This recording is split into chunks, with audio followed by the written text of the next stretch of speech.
ማሻአላህ አዲስ ወንድም አገኘን። ማመን አልቻልንም። እውነት ተድላ አንተ ነህ ሆይ? አዎ እኔው ራሴ ነኝ። ትናንትና ፈጣሪ ያግዞኝ እኔም ለመወሰን ቁርጠኛ ሆኜ ትናንትና ከምሽቱ 3 ሰዓት ከ46 ደቂቃ ኡስታዝ ዋሂድ ቤት እስልምናን በይፋ ተቀብያለሁ። ምንድነው እንደዚህ የሚያስቀው?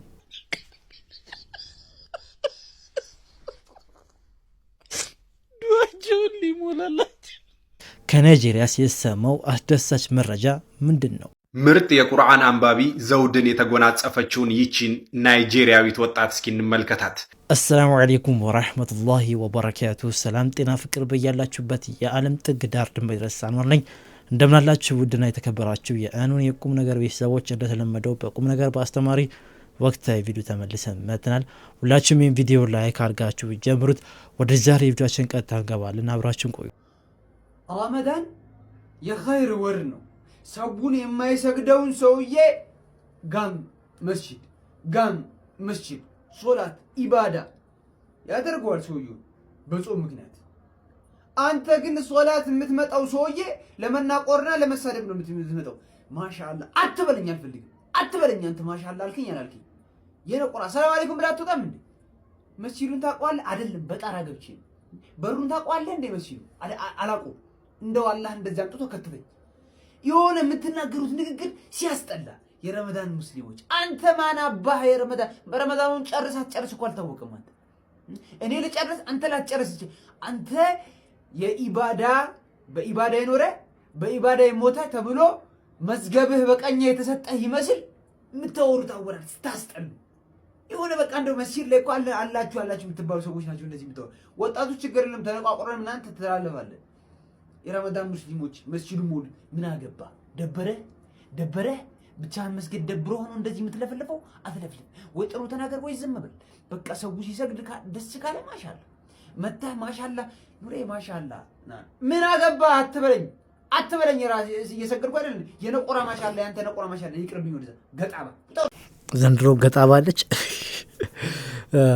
ለማንኛውም መልእክቱ ጥሩ ሆኖ ሳለ ግን ንግግሩ ትንሽ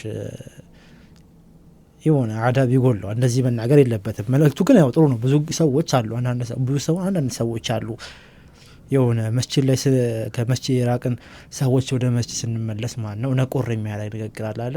ያው ልክ እንዳላቸው ማለት ነው መስጂዱ ታውቀዋለህ ምናምን ነገር ማሻአላ ምናምን እያለ የሆነ አብሶ ደግሞ ጮክ ብሎ የሚናገሩ ሰዎች አሉ። ሽምቅቅ እንድትል ሰዎች ራሱ ዞር ላይ እኔ ከዚህ በፊት የዛሬ 2 ዓመት ነገር አንድ ልጅ እንደዚህ ጮክ ብሎ የሆነ ሰው ሲናገር አይቼ እንደዚህ ተገቢ ያለ ምናምን ብያለሁኝና ይሄ ነገር መቆም አለበት። ሰውን የማሸማቀቅ ነው የሚሆነው። አላህ ካገራለት እኮ ለረመዳን የመጣው ወጣት የመጣ ነው እንበል ብላችሁ ራሳችን አናገል። ወደ ረመዳን መስጂድ ተመልሰን ከሆነ ኢንሻአላህ አላህ አግርቶልን ደግሞ ያው በዛው ልንቀጥል ይችላል። ስለዚህ ዱዓ ማድረግ ማሻአላህ ማለቱም በውስጡም ቢሆን አሪፍ ነው። እንደዛ ስንላቸው ወይ ስንባል እንደ መሸማቀቅ ነገር ይሆናል ማለት ነው። ብቻ አልহামዱሊላህ ረቢል ዓለሚን ያው ረመዳን መጣ ያነው በውጉት የምናፍቅ ሰዎች ሆነናል። ብዙዎች ይህንን ቀን እንግዲህ እንኳን ሳይታደሉ ሳያገኙት ሞተዋል። መጣ ያሉ ማለት ነው። እኛ ግን ያው ወር ከትንሽ ቀናቶች ነው የሚቀሩትና ቢያንስ ሊደርስ ነው እያልን በውጉት እየጠበቅነው እንገኛለን። አልহামዱሊላህ ረቢል ዓለሚን ግን አሁን ደግሞ እንደተለመደው ማብራቱ ቢሄድም ኢንሻአላህ እኛ ግን እንቀጥላለን። ሁላችሁም በአኑ ዩቲዩብ ቻናል ላይ ከዛሬዋ ቀን ጀምሮ ማለት ነው እንደተለመደው ከዚህ ቀደም እንዳልናቸው በየአመቱ ረመዳን ላይ በቻልነው አቅም ለብዙ ሰው ባይሆንም በቻልነው አቅም አንድ ወሩ ሙሉ ማለት ነው ዘና ብሎ የሚያስፈጥሩበት ለምስኪን ለየቲም አቅመ ደካሞች እናስገባለን። 5 ሊትር ዘይት፣ 25 ኪሎ ዱቄት፣ 5 ኪሎ ሩዝ፣ 2 ኪሎ ቴምር እናስገባ ነበረ። ኢንሻአላህ ዘንድሮ ደግሞ ለአራተኛ ዙር ይቀጥላል። ሁሉም ያፈጥራ ቻሌንጃችን ከዚህ በኋላ ኢንሻአላህ ይጀምራል። አካውንት ከታች ማስቀምጥላችሁ ከዚህ በፊት ማስቀምጥላችሁ የውህድ ጀማዓ ሳይሆን ሁልጊዜ ለተለምደው በእኛ ስለምናደርገው ኢንሻአላህ በአካውንት ነው የሚገባው። ስልክ ቁጥሬ ማስቀምጥላችኋለሁ። መጠየቅ የምትፈልጉ ነገር መጠየቅ ይችላላችሁ። ያው እቺ ወርም ያው የመለመኛ ወር ትሆናለች ማለት ነው። ተዘጋጁ። ያው ሁሌ የምትሳተፉ ሰዎች አዲስ አይደለም እናንተ ምናልባት አዲስ ሰዎች ካላችሁ መሳተፍ የምትፈልጉ ተሳተፉ። ያው ጨቀጨቅ ምናምን ነገር በርግጥ አይኖርም። ወጪ ብዙ አወጣችኋልና እና ለላፋዳፈ ያለ እንጠይቃለን። ኢንሻአላህ ማብራስ ስለሄደ ቪዲዮቻችን ገረብ አድርገን እንጨርሳለን። ዘንድሮ አላህ ይሁነን እንጂ ማይሰማ ጉድ የለም። ይሄን ቪዲዮ ከሁለት ቀን በፊት አይቼው ነበርና ጀስት እንደ ኖርማል ቢያይ በቃ የአይምሮ በሽተኛ ነው ምናምን ብዬ አልፌው ነበር። አሁን ኤፍቢ ላይ ምን ተፖስቶ አየው። እውነቱን ይውሸት አላህ ነው የሚያውቀው። ልጆች ፖሊሶች ይዘው ሲጠይቁት አሉ አባቱ ናቸውና ሁሌ ዱዓ ሲያደርግ ሞቴን በመዲና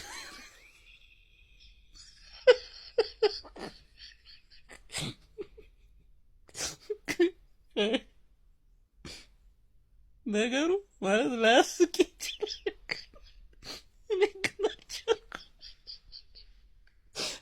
ሁሌም ሞቴን በመዲና አድርጎ ብሎ ዱዓ ያደርግ ነበር። ለዛ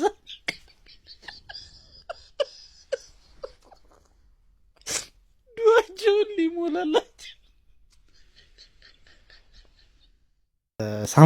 ሳንፈልግ ነው ያሳቀን። ይሄ ልጅ እኛ ፈልገ ነው አልሳቅንም፣ ሳንፈልግ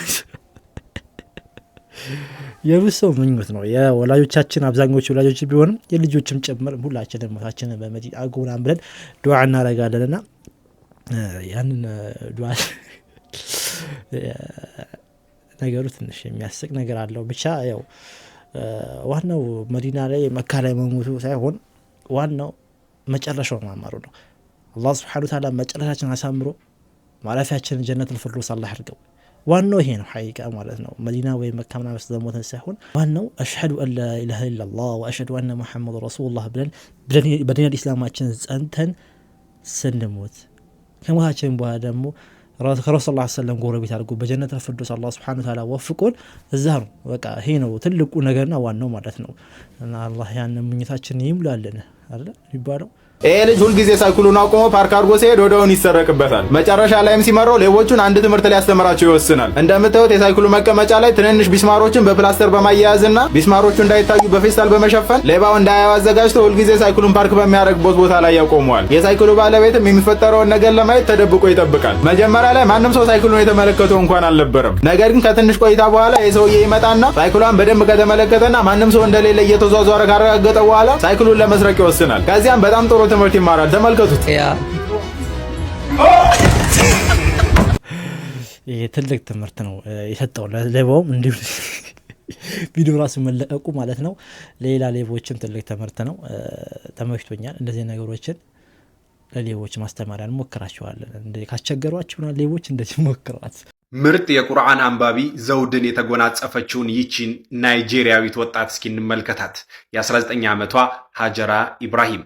እቺ ልጅ ከ40 ሀገራት በተውጣጡ በጆርዳን በነበረው የሴቶች የቁርአን ውድድር ላይ ማለት ነው የሚገርም ውጤት በማምጣት የዓለማችን ምርጡ የቁርአን አንባቢ ዘውድን ካገኙት መካከል ሆናለች። ከ40 ሀገራት በተውጣጡ ተወዳዳሪዎች ነው። የሚገርማችሁ ውጤቷ በተጅዊድ ማለት ነው 99.5 ነው ያመጣችሁ። ኦልሬዲ 100 በሉት እነሱ አምስቷን ምን እንደሚያደርጓት አላውቅም።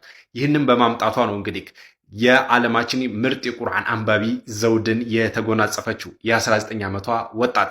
እሷ በትምህርቷ ማለት ነው የ2ኛ ዓመት የእጽዋት ሳይንስ ተማሪ ናት በናይጄሪያ ማለት ነው። እናም ወደ ሀገሯ ወደ ናይጄሪያ ስትመለስ የአካባቢው አስተዳደር ማለት ነው እስከ ፒኤችዲ ድረስ በነፃ የምትማርበትን ስኮላር አመቻችቶ ሰጥቷታል። ሌላኛው ደግሞ ብዙዎችን ያስገረመው ደግሞ በናይጄሪያ የሚገኘው የሐጅ ኮሚሽን ኮርተንብሻል ብሎ ማለት ነው የሐጅ ስጦታ ነው እንግዲህ ለሷ የሰጣት ማለት ነው። ምን አይነት መታደል ነው! አላህ በቁርአን አድሏችሁ አስቡት እስኪ። በተጅዊድ በቁርአን ታንጻችሁ አላህ ደግሞ ዱንያ ላይም እንደዚህ አይነት ሽልማት ሲያዘጋጅላችሁ። ሀጀራ እንግዲህ ይህንን ክብር ተጎናጽፋለች። እስኪ እናንተ በኮሜንት መብሩክ በላ። ማሻአላህ ደስ የሚል መረጃ ነው እየሰማ ነው። አላህ Subhanahu Wa Ta'ala ለኛ እህቶቻችን፣ እናቶቻችን፣ ልጆቻችን ይህንን ዘውድ በዱንያም በአኺራም ያጎናጽፋቸው። ደስ ያለ እህቶቻችን እንደዚህ በዓለም መድረክ ላይ ከፍ ሲሉ ደስ አላቸው። ማሻአላህ በለዋ። ማመን አልቻልንም። እውነት ተድላ አንተ ነህ ሆይ? አዎ እኔው ራሴ ነኝ። ትናንትና ፈጣሪ ያግዞኝ እኔም ለመወሰን ቁርጠኛ ሆኜ ትናንትና ከምሽቱ 3:46 ኡስታዝ ዋሂድ ቤት እስልምናን በይፋ ተቀብያለሁ። እንግዲህ ማታ እንዲያውም አንድ ወንድሜ ደውሎ ካፋር ሰመራ ጦሃር አድርገህ ተኛለኝ፣ ገላህን ታጥበህ አዲስ ልብስ ለብሰህ ተኛለኝ። አውልቄ ታጥቤ ልብሴን ቀይሬ ፏ ብዬ ነው የተኛሁት። በጣም ነው ደስ ነው ያለኝ። ጥሩ ስሜት ላይ ነኝ። እንግዲህ በአንድም በሌላ መንገድ እዚህ በማህበራዊ ሚዲያ ነው የምታቁኝ። በአካል አግኝቼ በድያችሁ አላውቅም። እንግዲህ እዚህ በማህበራዊ ሚዲያ በማስተላልፋቸው መልእክቶች ያዘናችሁ፣ ልባችሁ የቆሰለ በእኔ የተናደዳችሁ ካላችሁ ኢትዮጵያን ወንድም እህቶች፣ ለዛውም ደግሞ ሙስሊም ወንድሞችና እህቶቼ አፉ እንድትሉኝ ይቅርታ እንድታደርጉልኝ ነው። ከዚህ በኋላ በየትኛውም ነገር ላይ ከማንም ጋር የመጨቃጨቅ የማውራት ፍላጎት የለኝም። ጊዜ ወስጄ ማጥናት መማር እፈልጋለሁኝ። ባወቅኩት እስካሁን እስልምናን ባወቅኩት፣ ባጠናሁት፣ በተመራመርኩት፣ በጠየቅኩት፣ ባነበብኩት ደስተኛ ነኝ።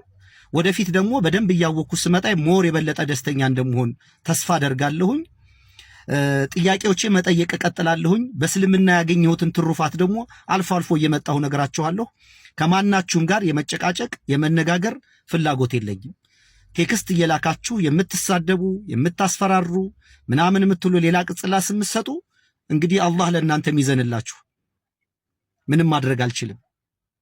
ይሄ ከኔ አቅም ቁጥጥር ውጭ ሆነ ሌላ ኃይል መጥቶ ይህንን ድንጋይ ልብ ካልገለበጠ በስተቀር እኔ በጭራሽ በእንደዚህ አይነት ሁኔታ ራሴን አገኘዋለሁ ብዬ አስቤም አልሜም የማላቅም።